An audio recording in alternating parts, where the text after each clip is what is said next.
পুলিশের বিরুদ্ধে আমি উচ্চ আদালতে যাব। কারণ এরা শুধু আমার উপর আক্রমণ করার ক্ষেত্রে উৎসাহিত করেছে তা নয়, নিজেরা দাঁড়িয়ে দাঁড়িয়ে এই কাজে সহায়তা করেছে।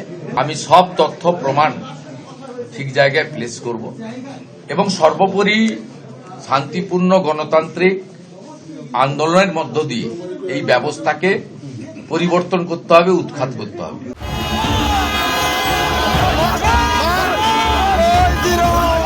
ফের শুভেন্দু অধিকারীর কনভয় হামলার অভিযোগ তৃণমূলের বিরুদ্ধে, জানিয়ে শনিবার রাতে ধুন্ধুমার বাঁধল পশ্চিম মেদিনীপুরের চন্দ্রকোনা রোডে। এরপরে সোজা চন্দ্রকোনা রোডে পুলিশ বিট হাউসে গিয়ে মেঝেতে অবস্থানে বসে গেলেন বিরোধী দলনেতা। আজকে এখানে করেছে ভেবেছে এইসব করে দিয়ে একে মেরে দিব, না গাড়ি পুড়িয়ে দিব, না ভেঙে দেবো, এবারে পালিয়ে যাবে ছুটে। পালিয়ে যাওয়ার লোক নই, ক্ষুদিরাম মাতঙ্গিনী হাজরাত দেশের লোক। শনিবার সন্ধ্যায় পুরুলিয়া থেকে জনসভা সেরে ফিরছিলেন শুভেন্দু অধিকারী। চন্দ্রকোনা রোডের কাছে তাকে অভ্যর্থনা জানানোর জন্য দাঁড়িয়েছিলেন বিজেপি কর্মীরা। কনভয় সেখানে পৌঁছতেই পরিস্থিতি উত্তপ্ত হয়ে ওঠে।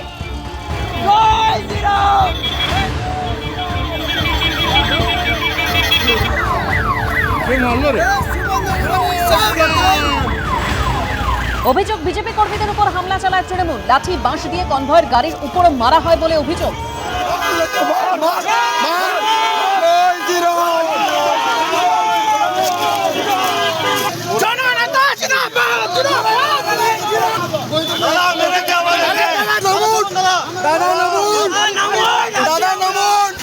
দুপক্ষের স্লোগান পাল্টা স্লোগানে রণক্ষেত্র পরিস্থিতি তৈরি হয়।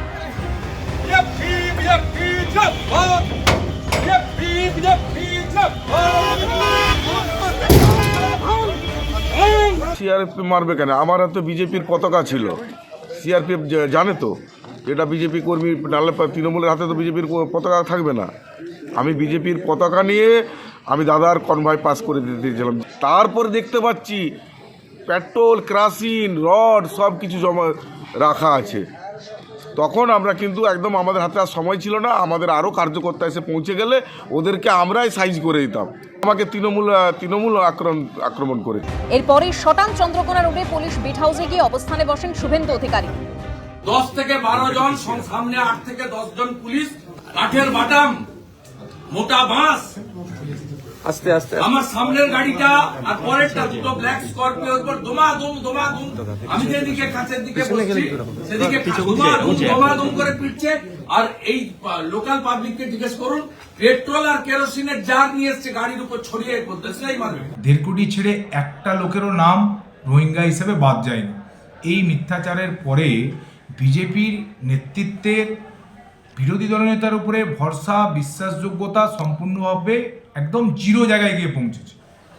সেই জায়গাতে দাঁড়িয়ে মানসিকভাবে হতাশা এবং বিপর্যয়, তার ফল হচ্ছে যে আজকে চন্দ্রকোনা রোডের ফাঁড়িতে গিয়ে অবস্থান করা বা বিক্ষোভ দেখানো।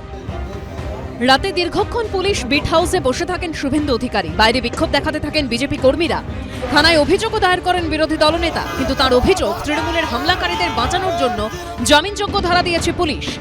না, বলে দিচ্ছি ও সেকশন লাগাবে না, আর আমি নেব না। সেকশন 109 লাগাবে না, আমি সই করিনি।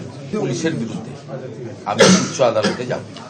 কারণ এরা শুধু আমার উপর আক্রমণ করার ক্ষেত্রে উৎসাহিত করেছে তা নয়, নিজেরা দাঁড়িয়ে দাঁড়িয়ে এই কাজে সহায়তা করেছে।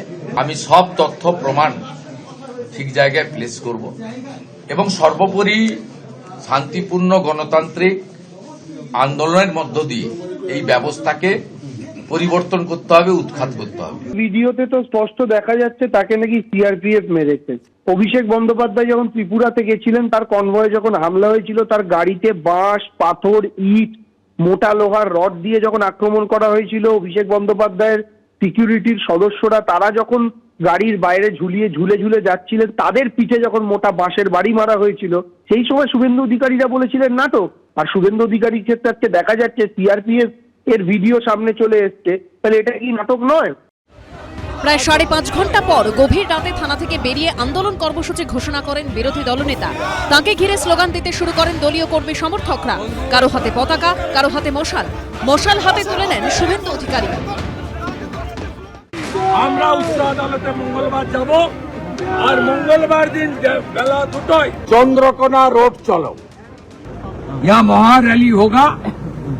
भाजपा की हजारों कार्यकर्ता आएगा, मैं खुद और रैली को लीड करूंगा। कानूनी लड़ाई भी होगा, सड़क में लड़ाई होगा, ममता बनर्जी को उखाड़ फेंकने का काम करूंगा। स्टेट का पुलिस मिनिस्टर खुद क्रिमिनल है। মশাল মিছিল করে ঘটনাস্থলে যান শুভেন্দু অধিকারী ও দলীয় নেতা কর্মীরা। পরে সেখান থেকে বেরিয়ে যান বিরোধী দলনেতা। সোমনাথ দাসের রিপোর্ট, এবিপি আনন্দ। এবিপি আনন্দ, এগিয়ে থাকে, এগিয়ে রাখে।